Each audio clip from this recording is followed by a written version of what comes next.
The first time that I met Alex and Cheryl Rea, they had just seen their home, which was a beautiful thatched cottage, burned to the ground.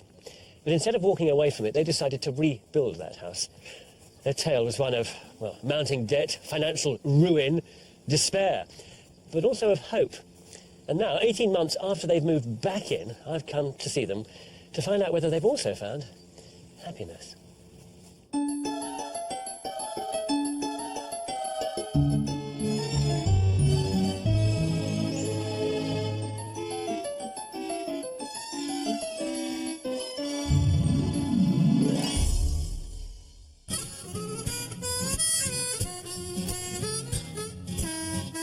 Ten years ago, Alex and Cheryl Rea left London for a new life in the New Forest.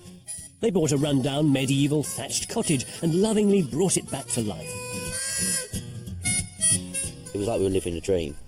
We used to wake up Saturday mornings and go, you know, is this our place? Are we really in the countryside? So from that point of view, it was a real find. Then, just before Christmas, with Cheryl pregnant, disaster struck. It was all just really kind of a surreal blur for the next 12 hours, 2 weeks. It was just, you know, there was a series of events. It was like living in jelly. It was just all sort of slow motion and just very odd. The fire, which was caused by a faulty chimney, was barely out when Alex heard the worst news. I called up the insurance company to be told that our policy has actually lapsed. My immediate reaction was vomiting. Or just in disbelief. It was kind of a kick in the nuts, I think the phrase would be. Overnight, Alex and Cheryl had lost almost £400,000. And whilst most people would have walked away from this, Alex and Cheryl couldn't let go of their dream.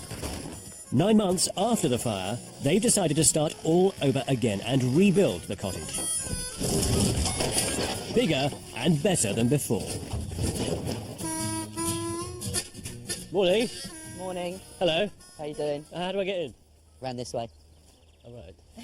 Hello. Hi. You Cheryl? Yes, I am. Pleased to meet you. How'd you do? Hi, Alex. Pleased to meet you, Kevin. And you, who's this? This is Bieber. Hello, Bieber. You all right? I cannot believe you guys. Anybody else would have just given up and wandered away from this project. You are bonkers, aren't you? Probably. Yeah, completely mad. What kind of state is this place in? It's seen better days. We come and have a look. Oh my goodness. There's nothing left, is there? No. What remains standing? Because it's about to collapse anyway. Well, most of this damage was done probably more from taking care of the fire than the actual fire itself. So they rip off the roof, everything gets thrown down. There's all these beams here that are all kind of snapped. Goodness me. How does it feel coming back? I hate it. I've got a bit better throughout the year. Are you still traumatised? Yeah, I am. When I come in this part of the house, I can't stand it. You look very uncomfortable. No, I don't like it here at all. Not this bit. What's to But say? once we start really moving, then it'll feel. You sure? I mean, what's to say that you won't feel any different when it's finished? No, I think it will just be that feeling that you've achieved something that was so awful. You know, we've got through it and we can make it better again.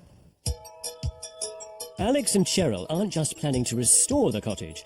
They're going to use this opportunity to make something really special, using traditional building methods with contemporary design. All that remains of this 16th century cottage is the ground floor. The kitchen and the living room were relatively undamaged, so they'll be cleaned and restored.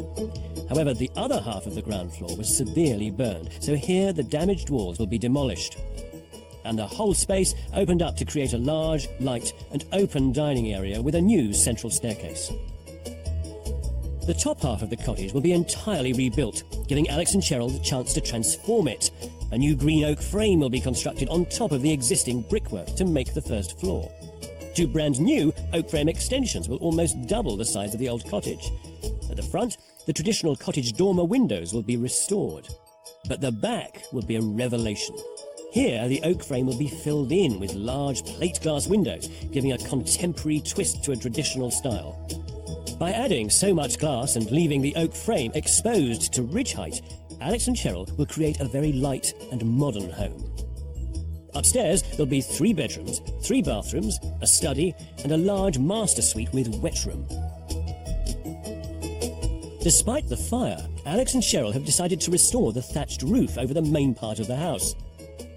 The side extension, close to the neighbours, will be roofed in slate.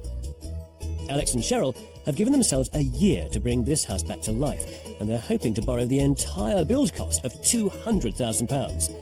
Although he's never done anything like this before, Alex has given up work in the music business to project manage the build. So why are you doing this? I mean, why don't you just sell this place up, move on? We feel very passionate about it. It was a very old building, and we need to save as much as we can. It's our home. What's left. And the thought of anyone pulling everything down would just break our hearts. And I think we can make it better. I think we can build it bigger and make it better. I mean, there's two ways you can look at this. You can either look at it as a house half burnt down or a house half built, and we've chose the latter. But that is a very big risk, isn't it? Because there's Cheryl saying she can hardly walk in the door of the place. There is no guarantee what you're going to do will get you through this pain, will heal you. We just got to try. I think we have to try. I think it's something we've got to do. What happens if you fail? We won't fail. But this is going to be anything but easy. First, Cheryl's job as a record producer means she and baby Bieber will be in London, whilst Alex is living on site. Yeah. Then there's the money. Cheryl and Alex already have a £350,000 mortgage on their flat in London. They're also repaying a £300,000 mortgage on the house that burnt down.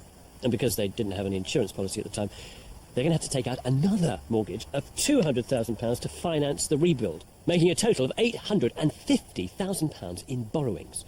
Now, the trouble is, they haven't agreed the £200,000 that they need for the rebuild. And having started work, well, they're just spending money that they haven't got. 2 years ago, Alex and Cheryl Rea's perfect cottage in the New Forest was destroyed by a chimney fire. Discovering they weren't insured, they lost everything. But instead of walking away, they decided to create something even more special than before. Yeah. What are we doing first then? I think we start taking these Iroko beans out. Yeah. Although the mortgage needed to pay for the build hasn't been approved, Alex is eager to get started, and he's employed his friend and serial house renovator, Barclay Johnson, as site manager. And professional builder, Danny Broadley.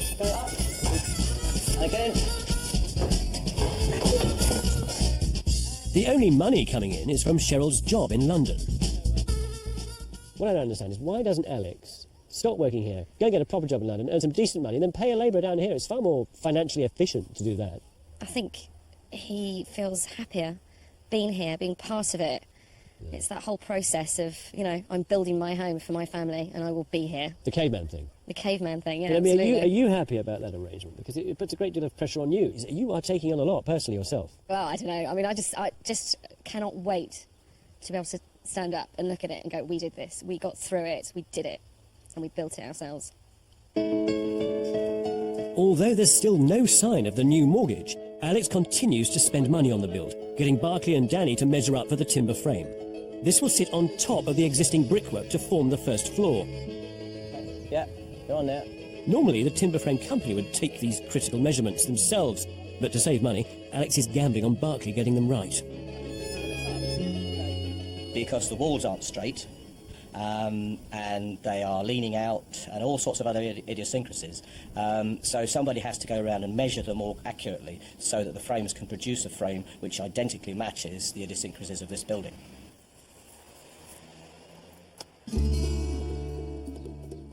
A month into the year-long schedule, and once again Alex is trying to run before he can walk.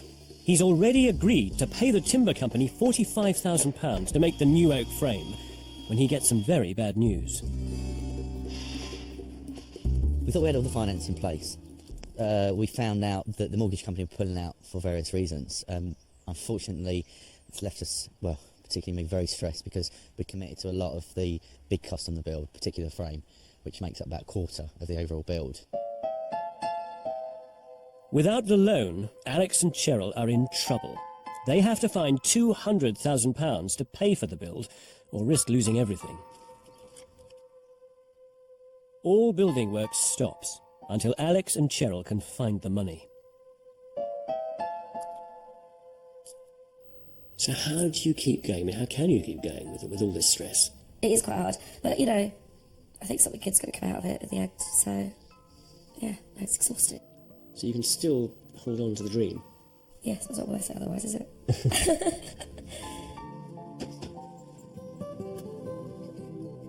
After 6 weeks and having been turned down by 17 different lenders, Alex finally convinces a bank to loan them the money to complete the project. Lovely. All right, mate, take care. So tell me, as an arch blagger, how did you manage?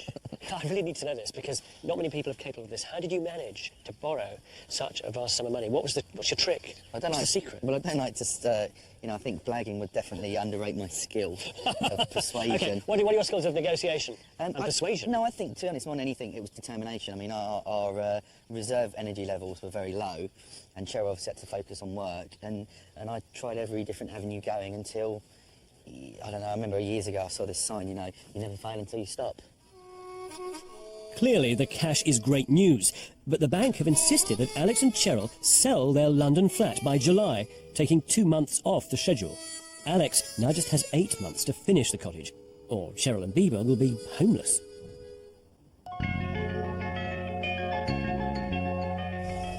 Afternoon. After a 6-week layoff, work resumes. And with his eye on the budget, Alex persuades some mates to help out with the heavy lifting. Kettle on. To prepare for the timber frame, the cottage walls need strengthening with these 7-metre oak beams. Toby, Carl, Rich, you front. These new beams will help spread the weight of the oak frame across the fragile medieval brickwork.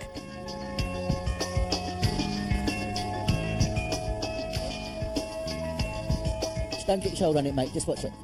Just in case.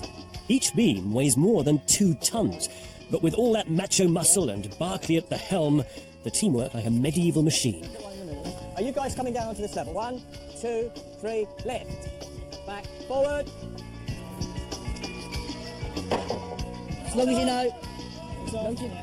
Going straight through. Win!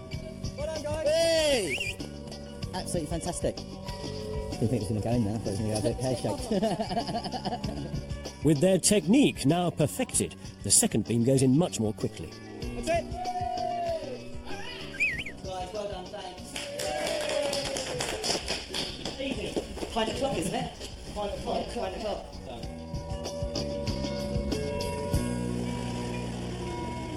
I never thought I'd see today. Today is the day that the timber frame finally arrives on this job, except, of course, that it's not going to be without its complications. Because, in fact, Alex and Barclay have done all the site preparation for the timber frame here. The timber frame company have had nothing to do with that. And he's also ordered the crane by himself, a very special kind of crane. And the timber frame company don't like that one little bit. They'd normally supply the crane and driver themselves, but Alex has gone and hired his own crane, saving hundreds of pounds. Problem is, the framers don't think it's up to the job. Because Alex has taken on responsibility for the crane. If the crane is deemed not suitable, not safe, then we will have to stop the lift and discuss where to go after that. We either hire in a crane that we do trust, or we stop the operation until that operation can be safe.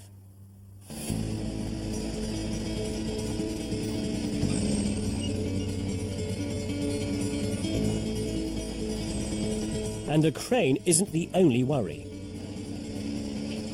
Well, I'm very apprehensive about how the timber framework is going to marry up to the existing brickwork of the building.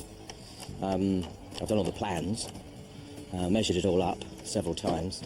We'll only really find out whether it works when it goes up, and that would be by the end of today. Smack it again. That's it.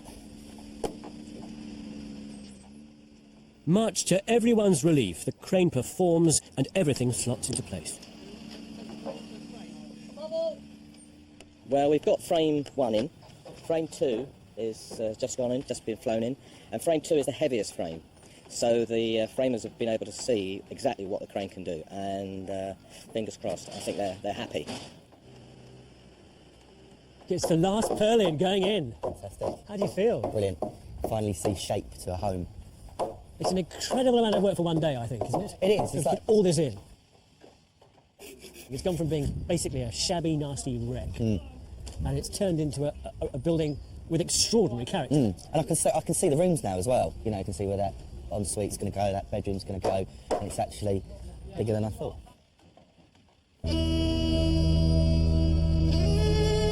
Stuck in London, Cheryl is feeling less positive about the project.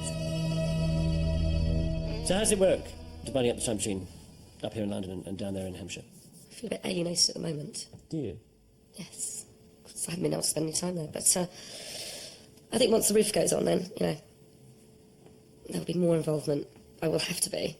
I have to keep an eye on them. Yeah, somehow, I don't know how you're going to find the time. No, I just have to make the time.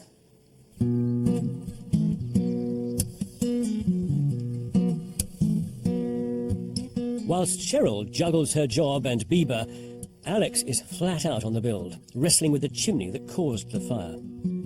Having consulted engineers, the best advice is to rip it down and start again.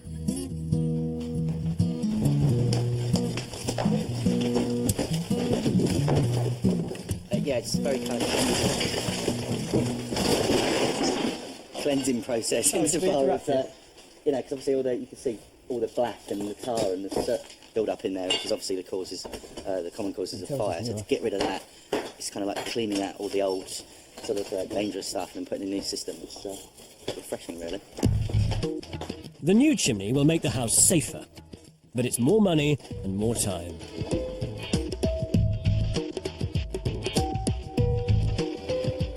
We've had the chimney flue, complete rebuild thrust upon us, which is going to set us back because it's not a simple job because there's other people involved and structural engineers. So the pressure's been on the last couple of weeks and definitely we've been all feeling it. And fitting new specialist fireboards to the roof is slowing down Alex and his team even more. We are delayed at the moment by about 2 or 3 weeks. 1,300 millimetres. But we're coming to the final day or so of the fireboarding and then the thatches can start. These calcium silicate fireboards will shield the roof for up to an hour, giving fire crews time to strip the burning thatch and save the building. We've done the fireboarding ourselves and I decided that's something I wanted to do because obviously it's the most important factor of fireproofing the house. I wanted to see every little square inch of it capped and done correctly.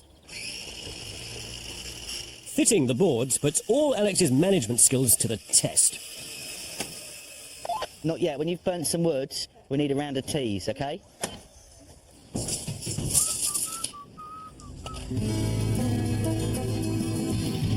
The fireboards aren't the only change to the roof.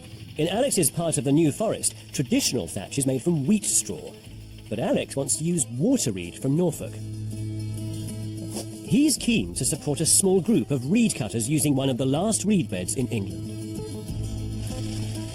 This hasn't been approved by the conservation officer, but that doesn't seem to be stopping Alex, who's brought his thatcher, Simon, to inspect the reed. Simon, would you like to have a look at this? So I think that's a fair representation of what we're producing. That's nice. That's good. Looking at it at the moment is looking quite encouraging. It's a nice colour. Overall, I'm pretty happy with it. It's a nice, tough reed. It's straight, it's clean, it's been well cut, and overall you can see it's got a real nice, tidy butt to it. I think it's going to look nice on the roof. Well, Simon may think the reed is top quality, but Alex is once again charging ahead without thinking of all the consequences. Before the fire, Alex and Cheryl's house had a roof on it made out of combed wheat straw from a nearby field, like this one. Now, the local authority's official line is that house has to be repaired like for like, and the conservation officer wants to see a roof made out of straw. The trouble is, Alex has set his heart on Norfolk water reed, and if he puts that on his roof, the chances are he may have to take the whole thing down again.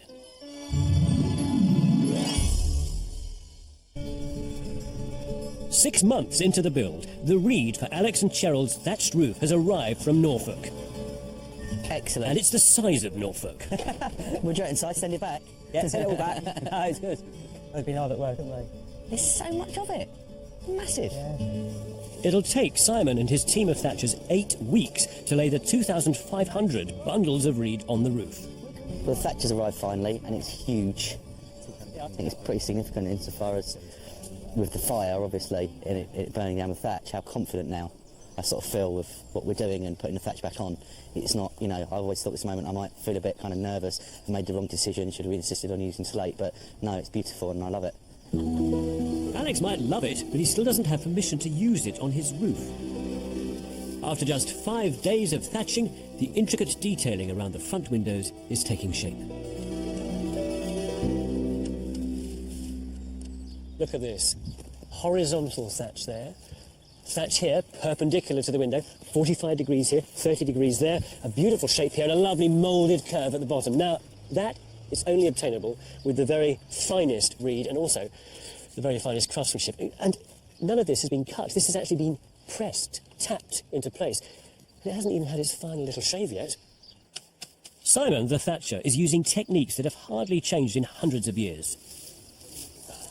I'm surprised. This reed, look, you've still got the flowers on the top, the seed heads. It's quite heavy. Is that how it's meant to go on? Yeah, oh yeah. That's traditional. Yeah, it fills out the roof. The rest There are some, there are some building processes that you can sort of understand easily. Yeah.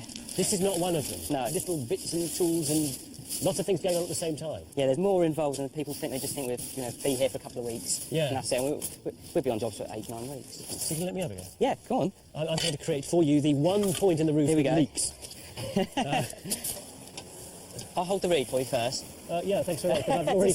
Bloody Nora. It's going everywhere. Right, if you lift up that rod there first. Which one? This that's the one, steel and rod we'll there? try and get this You're going to underneath. hook it underneath there, right, okay. That's it. You need sort of 3 pairs of hands. Right, and then you've got to... We'll lift that up. Lift this up. That's it now. This is only temporary. That's just going to be temporary, step. that's right. Yeah. Then Next, just push that into... push it in there. Nicely in And there. then I'm using this T-bar here Yeah, to hold the set back. to hold that back in. So I get, Lovely. pushes, so that holds them in. That's it. Hook there. This thing. Yeah, careful with that. It's quite sharp. Just cut that string. Thanks very much. Right, string There you goes. go. But And I love the way that actually all of your tools can be secured in the roof. That's great, yeah. You know, they go flying off. No, not at all. And then you- just pat that up. Oh, yeah, they're natural. If you get that leg it. Leg it. Now my question to you is, Simon, can you tell the difference? Well, no. You sound really surprised. With the original building nearly restored, Alex and his team start work on the extensions.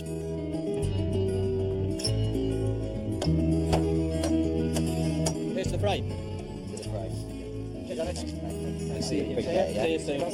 Once the timbers are all in place, the framers hold a traditional topping out ceremony to bring good luck to the house. And luck is something Alex is in need of because the conservation officer is about to make her final decision about his roof.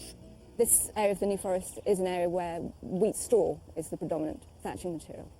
So we weren't at all happy with Alex going ahead and ordering water reed, and certainly not putting it on the roof.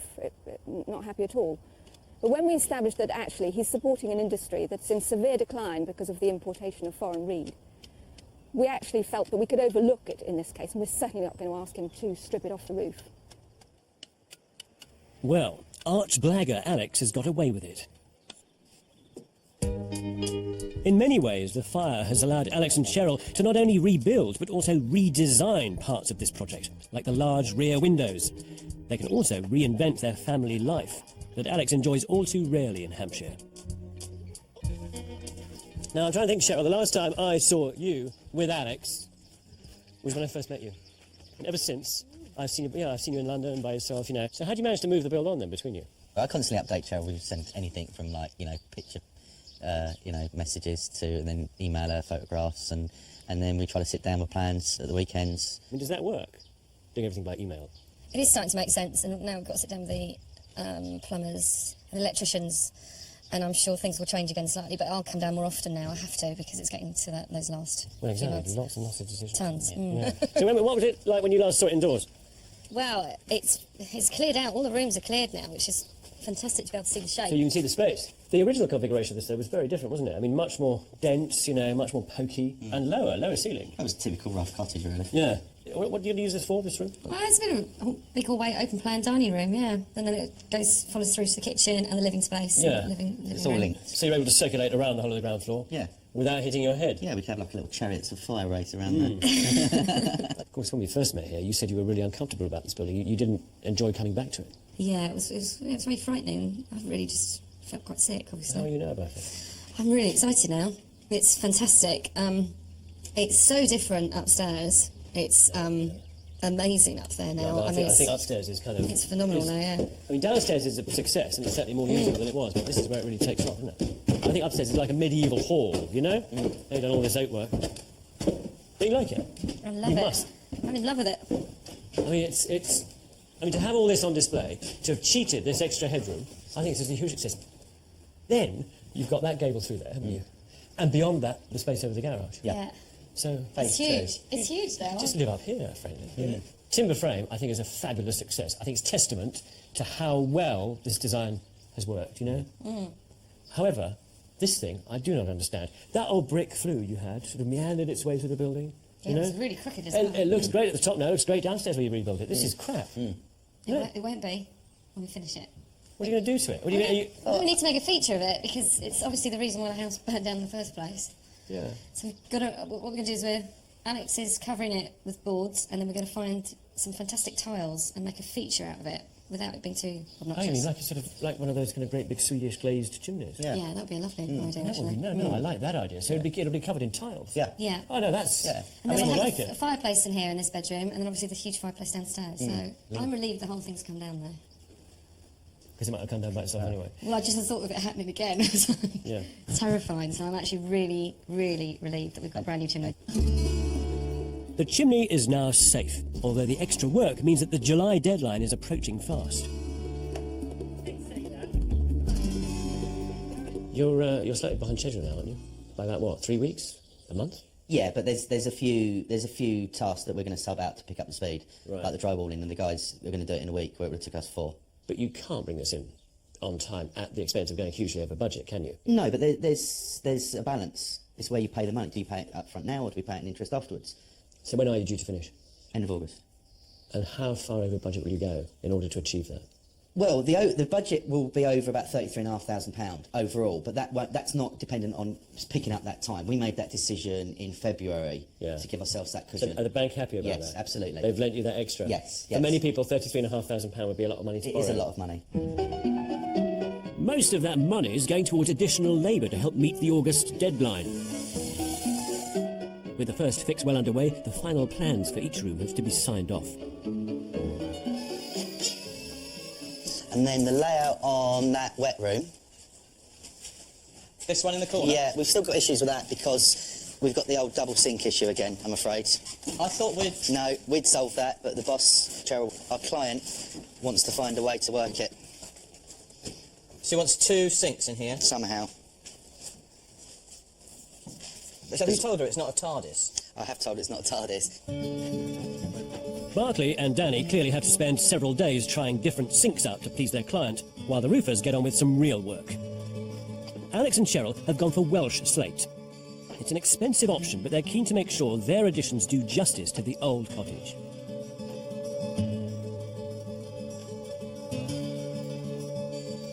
So you're bringing the glass up through the house? Yeah. For that end gable? That end gable. And this one here, some's got to come up through? 2 big ones will come up through. Well, they can all come up through and we can pass them out. Right. Now that the roof is on, the large glass panels can be fitted at the back of the house. This is the final transformative element and perhaps the most radical new idea in the build. But even though Barclay and Alex made templates for the glass suppliers, the panels don't seem to fit. We tried it in here. No, I'm just going to do that. It should be that one because that's the bigger plane. That's the bigger end. See, because when we supplied the template, the top of the template definitely dips down on that corner. Yeah, well, yeah.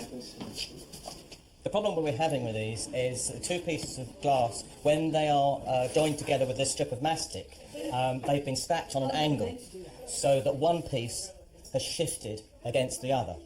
Consequently, the overall height in this case is about 10 mil more than it should be. That's why we're having trouble getting them into the slot.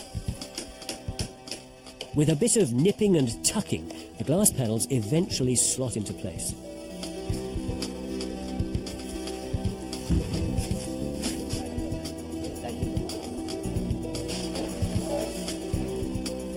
As the project moves into the final stages, Alex and his team are working all hours.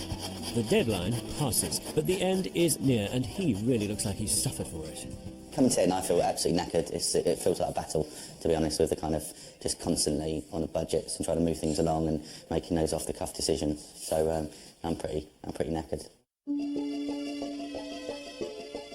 Although they never made the August deadline, their efforts paid off, and Alex, Cheryl and Bieber moved back into their house early in the new year. pleased with it? Oh, I love it. Absolutely love it. It's nice. Very, very cleverly done, eh? Though parts of the house were still unfinished, what Alex and Cheryl had achieved was little short of miraculous. Gosh, what a place. What a very nice house. Thank you. When can I move in? Well, I love it. I love your style, guys. This is my kind of house. It really is. Kind of mixture of taste. Really, the mixture of old and new and all this wood. Yeah. Which is terrific. We like wood. No, I could happily live here. Their Herculean efforts gave them not just a replica of their old house, but a new, improved version. The newly rebuilt rooms kept all their character, while the old rooms that survived had been treated with equal sensitivity. By opening up the downstairs and using modern fixtures and fittings, the family could live in the 16th century home in a 21st century way. Upstairs, the double-height ceilings and large windows introduced light, space, and that essential connection with the landscape outside. This glazing is so big; it's like the building reaching out into that landscape. You feel that you're in the garden, definitely. This is some view. Where once I may have had doubts, I am now humbled by the success of this house. Well, almost. Oh gosh, that's nice, isn't it? Oh my goodness, this is the this is the blockwork chimney that I said looked crap, didn't it? Yeah. It still does. Really. Yeah. When are you going to cover it? I don't know when we're going to cover it. I sweated over that tile. You put it on yourself? Yeah. You really have. You've had quite a few trays, haven't you, in the process? Yeah, that nearly broke me. Cheryl didn't get her 2 sinks, but I think what she ended up with more than made amends. In the end, it all cost £250,000 on top of their existing mortgage. You've done this not for money. You've done it entirely for love. The fact that we've come through this as a relationship, what it's given us and the strength it's given us, to be honest, I think we could deal with any shit, really. It's stressful. It costs us a few quid. We've had a nightmare, but we've got through it.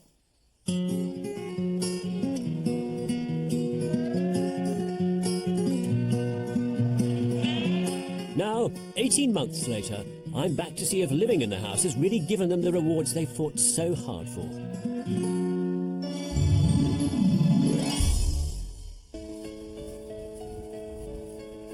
It's been 18 months since Alex and Cheryl moved back into their rebuilt house. Now, I'm back to find out if living in it has eased the pain they felt after it burnt to the ground 3 years ago.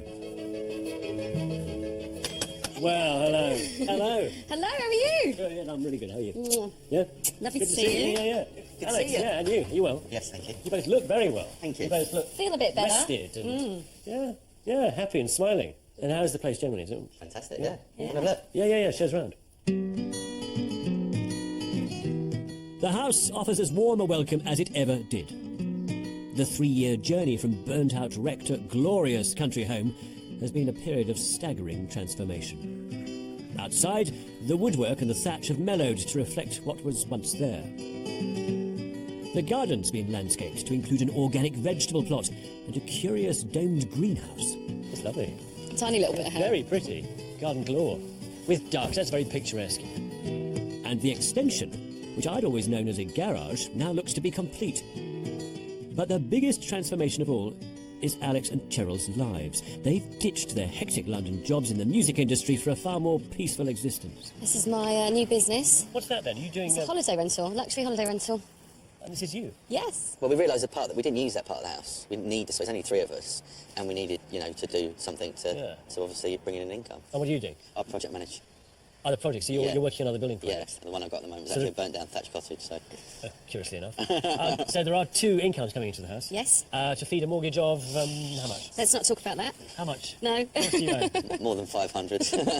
And financially? We're surviving. Yeah. Yeah, we're Big mortgage repayments, big. We're not eating baked beans yet.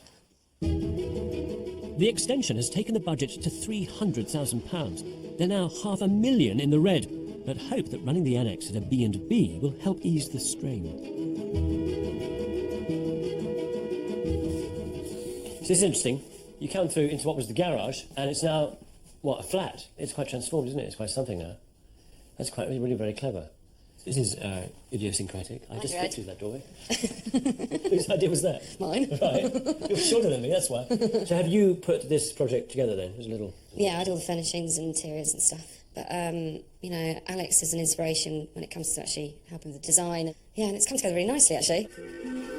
It's a far cry from the music industry to soft furnishings, but the house has pushed Cheryl towards a long-awaited better life.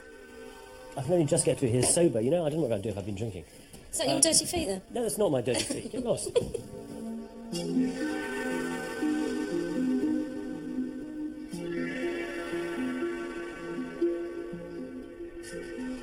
This is all very charming and nicely done and a bit luxy, all this, isn't it? You know? Yeah, well, Expensive bathroom fittings, all that. I think it's really important to make it comfortable. Despite the fact that you've pulled out of the music industry, despite the fact that you needed to kind of regenerate and rest and recover, that nevertheless you kind of immediately alighted, a new business idea, something more. If you're happy, then you can achieve all sorts. So I don't think you can do much when you're feeling rubbish all the time. You know, which we were. So, but no, it's a whole new life, and it's a good one. Alex's life has also been altered by his experience. He's now a professional project manager, and his latest job, renovating another burnt-out thatched cottage, is one which he is uniquely qualified to do. Oh, this is very similar to your place, isn't it? In size and scale, character, extent of fire damage as well. I think it's probably a bit worse, actually. I guess, given the experiences you've been through, you're ready to take this on in the way that maybe the average contractor, average project manager isn't, because you're able to hold the client's hand here. Absolutely, yeah. Well, when we walked in, because it's listed, we had 3 stages to actually clear the site, and people were kind of walking around, don't want to get involved in it, and we sort of looked at this and went, I've seen this before. Yeah, I know this, yeah. You are the sort of Red Adair of fire-damaged thatched cottage repair work. Do you know what I mean? It's quite odd to find someone who, through building their own, and going through that kind of very primal and rather painful experience for you, is then able to turn it around and make a proper career. A lot of people dabble, but this is serious. Oh, absolutely, yeah, totally, 100%. You know, I mean, I'm even looking at the moment about possibly doing a conservation degree. I've been invited by Bournemouth Council, and I sort of told them my background, how little experience I had, and they were like, perfect, absolutely perfect. So possibly go back to school as well.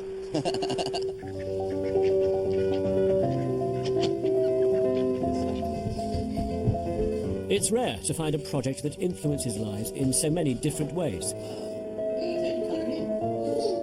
Not only has it led to new jobs, but it's cemented Alex, Cheryl and Bieber as a family. It seems that the house, which once took so much away from them, is now paying them back. It seems to me that, you know, this building, far from destroying you, which it sort of rather threatened to do at one point, it sort of actually catapulted you forward into new careers to do with buildings, both of you. Is that fanciful? No, it's living. It definitely is. It's not a path we would have chose. You don't sort of go out and go, my house will burn down and I've not been insured. But if you look at the kind of necessity of a home, it's almost this home has sort of created something for us that we needed. Do you need this place? do you need to have done this? I don't know, you just go with it. You don't go, I need. I don't think we go, I need now, you know. We say that a lot before, I need this, I need that. I don't need that sort of stuff. I don't need to shop. But I like my home, and if we worked so hard to get it back, and we're kind of living and breathing and growing in it. How do you feel about the house as a character? How do you characterise it? Expensive and sucks you in. I think the house is probably quite Machiavellian, really, because it just sort of gives us enough to keep it going, and gives, so we keep it going and we stay with it. But the reality is, it's almost like there's a fourth person in this family, i.e. this house, that pulls us back in, and we work with it. And holidays and expensive trips abroad? No, thanks. Don't need it. I've got such a nice house. I'd rather get new tools. Yeah, he would, actually. Yeah. Or go fishing. Has been a bit of a crazy, mad journey, though, hasn't it? I've always wanted... yes, but I've always wanted this life. I've always wanted to live this life. But I had no idea it was going to happen the way it did. But it's what I wanted.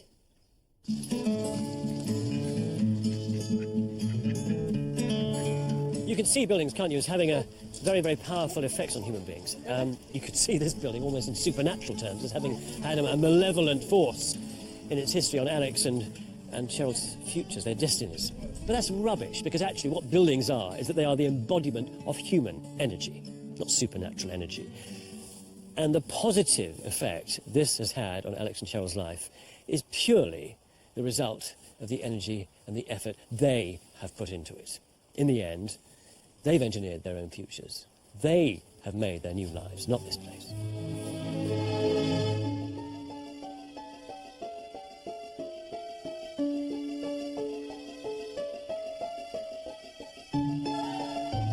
Tomorrow night from 8 on 4, recession-friendly DIY, Kirsty Allsop's brand new series where she makes a homemade home out of an absolute wreck. Next tonight, how a wicked plan comes together, Dave's revenge too sweet to bear in Desperate Housewives.